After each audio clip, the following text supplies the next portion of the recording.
आप अपने घर को तो अयोध्या बना सकते हो, कौन रोकेगा आपको? बताइए, क्या कानून रोकेगा आपको कि आप अपने घर को अयोध्या क्यों बनाए हो? नहीं रोक सकता है कानून। आप अपने घर के अंदर स्वतंत्र हैं, बस इतना होना चाहिए कि परिवार के सदस्य आपका साथ दें। घर के अंदर जो रहने वाले सदस्य हैं, चाहे पत्नी हो, चाहे पुत्र हो, चाहे भाई हो, जो भी हो, वो आपके विश्वास में हो, आपका सम्मान करते हो, आपकी बात का आदर करते हो, आपके बनाए हुए नियमों पर चलते हो। क्यों भाई, इतना तो होना पड़ेगा। अगर ये हो गया कि आपने अपने घर को ही अयोध्या बना लिया, तो मैं एक बात कहना चाहता हूं, आपके घर में ही श्री राम का जन्म होगा, किसी न किसी रूप में होगा। अब आप कहें महाराज अयोध्या कैसे बनाए, उसकी परिभाषा तो करो कि अयोध्या घर कैसे बनेगा। भाई आपने कह दिया अयोध्या बनाओ, अयोध्या बनाओ, हमने कह दिया मन से बन गया अयोध्या, बन गया अयोध्या। ऐसे थोड़ी बनेगा कि बन गया अयोध्या। रसगुल्ला खाने की इच्छा है तो केवल शब्दों से रसगुल्ला नहीं बनेगा, उसकी विधि को पूरा करना पड़ेगा, वो व्यंजन बना के तैयार करना पड़ेगा, तब उसका स्वाद मिलेगा। खाने से स्वाद मिलेगा, कहने से स्वाद नहीं मिलेगा। खाने से स्वाद मिलेगा, केवल कहने से मात्र सोचते रह जाओगे रसगुल्ला बहुत मीठा होता है, बड़ा मुलायम होता है, रस भरा होता है, उसको कहीं से भी खाना शुरू कर दो, उसमें मुख थोड़ी होता कि यहीं से खाना शुरू करना है। रसगुल्ला है, कहीं से भी शुरू कर दो खाना। क्यों भाई, वो तो रसगुल्ला है, लेकिन तैयार करना पड़ेगा। अयोध्या क्या है? भौगोलिक दृष्टि से उत्तर प्रदेश में है अयोध्या। क्यों भाई, है कि नहीं? नदियों का आप नक्शा देखें तो नदियों में सरयू के तट पर अयोध्या है। तो आपके घर में सरजू जी आ जाएं तो घर ही ना बह जाएगा? क्यों भाई, पहली बात तो यह है कि नदी को कोई नगर में प्रवेश नहीं देगा। क्यों? तुम दोगे तो सारे लोग विरोध में हो जाएंगे। दिमाग खराब है तुम्हारा क्या? तुम पागल हो गए तो पूरे गांव को पागल मानते हो क्या? है तो पहली समस्या तो यही आ जाएगी। दूसरी बात, प्रदेश का आपका मुखिया यदि अपने प्रभाव में आ जाए और वो भी कोशिश करे तो सरजू को नहीं ला सकता है। वो एक कृत्रिम सरजू कोई नदी बना दे या नदी को नदी से जोड़ दे, ये अलग बात है। क्यों भाई, लेकिन अयोध्या से सरजू को लाए वो संभव नहीं है। नदी से नदी जोड़ो ये अभियान तो चल रहा है, लेकिन फिर भी वो संभव नहीं किसी के घर में या किसी के गांव में प्रवेश करा दे, वो संभव नहीं है। लेकिन हमारे आपके लिए आध्यात्मिक दृष्टि से संभव है। पहले हमें यह विचार करना पड़ेगा कि सरयू का उद्गम कहां से हुआ है, गंगा का उद्गम कैसे हुआ, सरजू का उद्गम कैसे हुआ, मंदाकिनी का उद्गम कैसे हुआ, नर्मदा जी का उद्गम कैसे हुआ। तो आप तो नर्मदा जी के समीप में ही हो, अमरकंटक यहाँ से 100, 150, 200 किलोमीटर होना चाहिए। कितना होगा? 150 पास ही है अमरकंटक, उद्गम स्थल है। भगवान शंकर ने मैकल पर्वत पर तपस्या की है और उस तपस्या से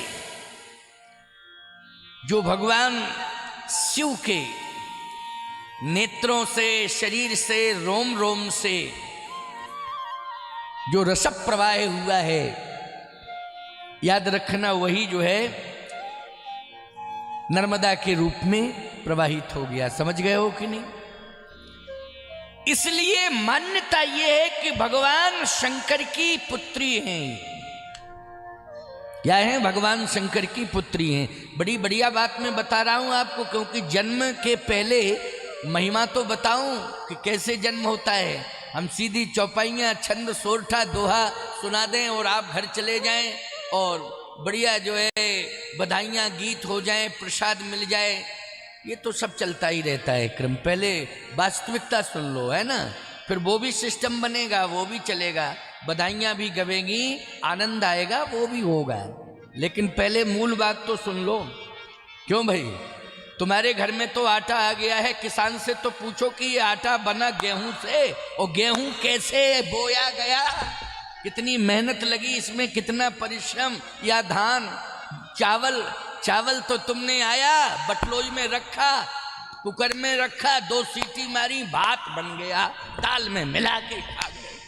अरे उस किसान से पूछो, कृषि निरावहि चतुर किसाना, जिम बुध तजह मोह मद माना, उस किसान ने इस धान को कैसे पैदा किया है, कितना श्रम लगा है, मिट्टी को कैसे बनाया गया है, किस प्रकार की गुणवत्ता मिट्टी में होनी चाहिए जिसमें सुंदर स्वादिष्ट धान और उससे स्वादिष्ट चावल बन के तैयार हुआ है। बोलो भाई, मिट्टी को कैसे बनाया गया है।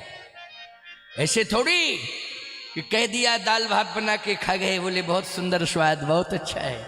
नहीं, सुनिए, मर्म को सुनिए, समझने की कोशिश करिए आप। जब तक महिमा नहीं समझेंगे तब तक आपको जिसका वर्णन करने जा रहा हूं उसकी महिमा जब तक आप नहीं समझ लेंगे तब तक उसके प्रति आपकी श्रद्धा नहीं होगी, ना आप जुड़ेंगे उससे। पहले आप उसकी महिमा सुन लो तो जुड़ जाओगे कि नहीं, ये बहुत महत्वपूर्ण बात है। अयोध्या है क्या?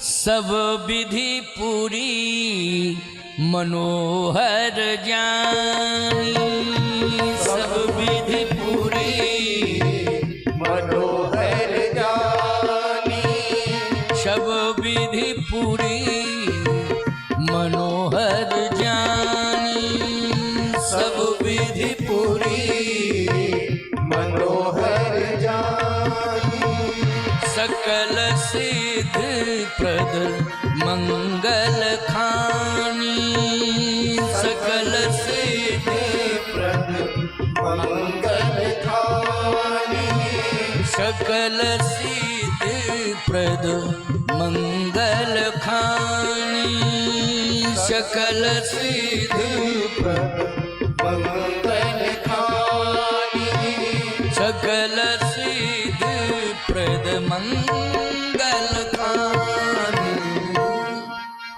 मंगल की खान है, खान मानी खदान। जैसे तुम्हारे यहाँ कोयलांचल में कोयले की खदान, क्यों भाई, ये महत्वपूर्ण खदान, चर्चा तो कोयलरी बहुत चर्चा में है, एशिया में चर्चा में चर्चा कोयलरी। क्यों भाई, कितनी गुणवत्ता वाला कोयला निकलता है, क्यों भाई, निकलता कि नहीं। वो चर्चा नाम ही मुझे लगता है इसलिए चर्चा नाम रखा है कि पूरी एशिया में चर्चा हो जाए, ऐसा गुणवत्ता वाला कोयला निकला साहब। खदान पूरे क्षेत्र में, पूरे जिले के अंदर कोयला ही कोयला, कोयले की खदान, ठीक है ना। इसका मतलब है ये कोयले की खदान है। आप चले जाएं मध्य प्रदेश में ही पन्ना है, पन्ना जिला पन्ना, वहां की मिट्टी हटाएं तो कभी कभी हीरा मिल जाता है। क्या, हीरों की खदान। इसका मतलब है कि वो किसकी खदान है, हीरों की खदान, हीरा ही हीरा मिल जाते हैं वहां। यहां खोदो तो कोयला ही कोयला मिल जाए। वह ऐसे ही अयोध्या पहुंच जाओ तो जहां भी खड़े हो जाओ वहां मंगल ही मंगल, मंगल की खदान है, मंगल ही मंगल। जहां भी खड़े हो जाओ अयोध्या में, क्योंकि मंगल की खदान है ना। सब विधि पुरी मनोहर जानी, सकल सिद्ध प्रद मंगल खानी, मंगल की खानी, मंगल की खानी अयोध्या। एक बात बताओ, तुम्हारा घर भी मंगल की खानी हो सकता है। कैसे होगा मंगल की खानी? पहली बात तो यह है कि माता पिता का सम्मान करो तो मंगल आएगा। नंबर 1 बात सुनते जाओ, सिस्टम से बता रहा हूं। Number 1, number 2, number 3, number 4, number 5, अब कितने नंबर आगे बढ़ जाते हैं बता रहा हूं, कोशिश कर रहा हूं, सुनते जाओ।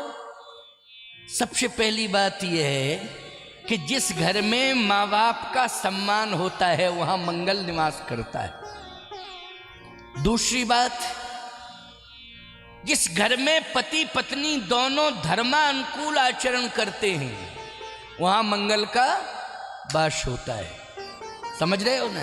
तीसरी बात, घर में अतिथि का सम्मान होता है। आए हुए व्यक्ति का क्या होता है? सम्मान। आइए, बैठिए, जलपान करिए, आप ठीक हैं, स्वस्थ हैं, इस प्रकार का भाषा, वाणी, व्यवहार। बोलो भाई, उस घर में किसका वास होता है? मंगल का वास होता है। ये नोट करते जाओ, हम तो बता के चले जाएंगे, लेकिन मानना तो तुम लोगों को पड़ेगा। मानना पड़ेगा कि नहीं? कि हम ही आके रहें तुम्हारे घर में, वो मनवावें, ऐसा करो, वैसा करो, ये करो, वो करो, तो किस किस के घर में रहेंगे हम? क्यों भाई? हैं? किस किस के घर में रहेंगे? याद रखना, हमारी बात जिस घर में मानी जाएगी हमारा निवास वहीं माना जाएगा। हमारी बात घर घर में रह सकती है, ये शरीर घर घर में नहीं रह सकता है, लेकिन बात तो हमारी घर घर में रह सकती है। कि स्वामी जी ने ये कहा था, कामदगिरि पीठाधीश्वर जगत गुरु जी आए थे, कथा में उन्होंने ये बताया था, ये घर घर में बात रह सकती है, सबके हृदय में बात रह सकती है, ये संभव है। लेकिन हम हमेशा सबके साथ रहें और सबके घरों में रहें, ये संभव है ही नहीं, संभव नहीं है ये। हमारी बात घर घर में रह सकती है, हम इस दुनिया को छोड़ करके भी चले जाएंगे तब भी हमारी बात तुम्हारे हृदय में रह सकती है, तुम्हारे इतिहास में रह सकती है, ये संभव है। आज अतिथि का आदर करो, मंगल का वास होगा। चौथी बात, यदि कोई, अयोध्या की परंपरा बता रहा हूं मैं आपको, अयोध्या की परंपरा है कि मंगल लहै न जिनके नाही, ते नरवर थोड़े जगमाही। अयोध्या की परंपरा है कि किसी भी घर में कोई घर के सामने दरवाजे पर मांगने वाला भिखारी पहुंच गया तो उसे मना नहीं किया गया, कुछ ना कुछ दे दिया गया। ये परंपरा भी होनी चाहिए, और हमारे सनातन में आज भी ये परंपरा है कि मांगने वाले निश्चित रूप से, अच्छा एक बात आपको और बताएं, मांगने वाले भी होशियार हैं, दुकानों पे कम जाते हैं, घरों में ज्यादा जाते हैं, ये आप अंदाज कर लेना, क्योंकि वो जानते हैं कि दुकान में जाएंगे तो हर दुकानदार कहेगा आगे बढ़ो, दिमाग खराब करने चले आए हो, आगे बढ़ो, और जहां भी वो पहुंचेगा वो यही कहेगा आगे बढ़ो, आगे बढ़ो, आगे, देना लेना कुछ नहीं, आगे बढ़ो, आगे बढ़ो, आगे बढ़ो। अच्छा कितना आगे बढ़े? हिमालय से टकरा जाए कि हिंद महासागर में डूब जाए, कितना आगे बढ़ेगा वो? लेकिन वो जानता है किसी के दरवाजे पर हम अगर पहुंच जाएंगे, वो मांगेंगे तो निश्चित रूप से रुपया पैसा नहीं मिलेगा तो आटा दाल चावल मिल जाएगा।